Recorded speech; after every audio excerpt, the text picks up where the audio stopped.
Welcome to Fridays for Fundraising. In the next 5 minutes, you're going to learn one step you can take before you leave the office today that can move fundraising forward for your small nonprofit. Hi, I'm Kelly, founder of From Scratch Fundraising, where we help nonprofit leaders raise more dough without burning anything. Every Friday, I'm here to serve up one bite-sized fundraising assignment that you can tackle in about an hour. Think of it as your weekly recipe for sustainable fundraising success. No overwhelm, just actionable steps that actually move the needle. Before we dive in, a quick thank you to Donorbox for making today's episode possible. Donorbox is a powerful online fundraising platform that lets you create customizable donation forms, accept digital wallet payments, track donations, send auto receipts seamlessly, and so much more. Visit donorbox.org to sign up and start fundraising today.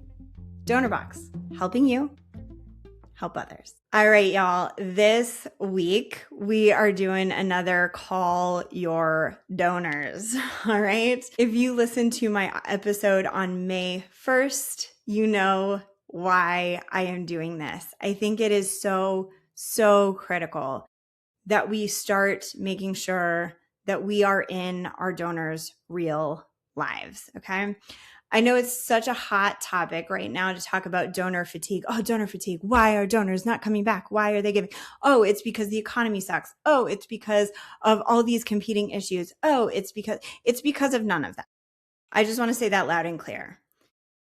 Calling your donors, talking to them in real life, asking them what they care about, inviting them into mission. All of this stuff was how we used to fundraise. When I first started fundraising back in 2009, before CRMs were a big thing and our donor databases were clunky and useless, one of the only ways I could maintain relationships with my donors was calling them. Email was sort of effective, more effective than it is now, but most of it was one-on-one emails because MailChimp was even in kind of its early stages and days, and newsletters were weird and donors were starting to get used to it. People were very skeptical of all of these email marketing platforms that now are just default what we think we need to do. Being more intentional about building relationships with donors was what we used to do. It has been successful for hundreds of years, literally. And I don't think it's coincidence that as we've traded these in real life interactions with donors and replaced it with email marketing platforms, social media engagement, and all of these other digital ways to be more efficient at fundraising, I don't think it's coincidence that in the time that those digital tools were really rising and the uptake and utilization of these tools was going up and up and up, I don't think it's coincidence that at the same time, donor giving was going down and down and down and down.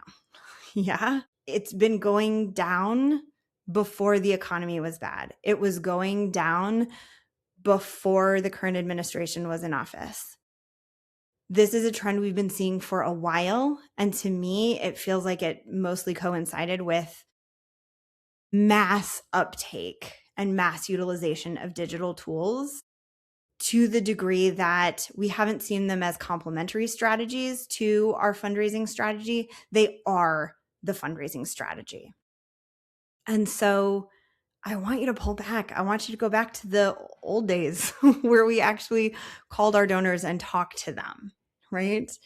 So if you listen to the May 1st episode, I talked about wanting you to call your top 10 donors. This week, I want you to call 10 donors you don't know. We tend to talk to the donors we know a lot, but then there are people in our email database that we've never met before, and we just don't make any effort to get to know who they are. Do you think that could be related to why they don't come back? I do.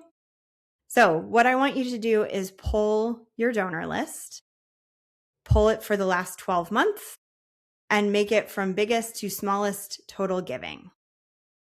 And then I want you to go down that list. Hopefully, if you listened to the May 1st episode and did your homework, you've called the top 10 donors on that list.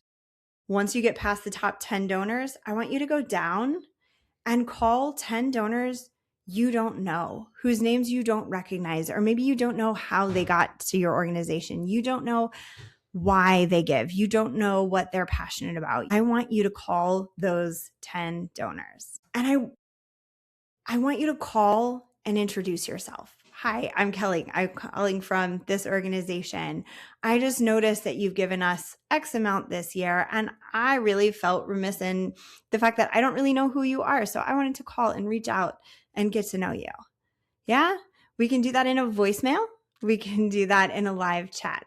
If you leave a voicemail, just leave a callback number so they can call you back if they want to, right? Just give them a call. Ask them about themselves. How did they find you? Why do they give? All of these types of things. And it's so, so helpful to call these donors, to get to know them and start to build a relationship with them. Are you part of a nonprofit association? Do you participate in a local nonprofit conference? Or do you just have a group of friends that are in the nonprofit industry or are fundraisers that get together on a regular basis? I would love to come talk to you. I am looking for a couple of speaking engagements every month this fall. I love being out in real life, meeting nonprofit leaders, meeting fundraising leaders.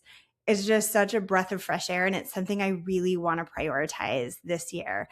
Just as I'm telling you to get out from behind your screen and into real life, I want to get out from behind my screen and into your real life, or at least engaging together in real time on the screen. That's what we have to do. So if you have a group you'd like me to talk to, a conference you'd like me to come talk at, I would love for you to email me, kelly@fromscratchfundraising.com. I would love to come hang out with you. So quick reminder, your homework assignment this week is to call 10 donors on your list who have given in the last year that you don't know. I know that's scary, but you can do it. We can do hard things together, right? That's it. Just call those 10 donors you don't know. It's a quick win to help you raise more dough without burning anything. Remember, fundraising success isn't guesswork. It's following the recipe. I'll see you again next week. Now go make the world a better place.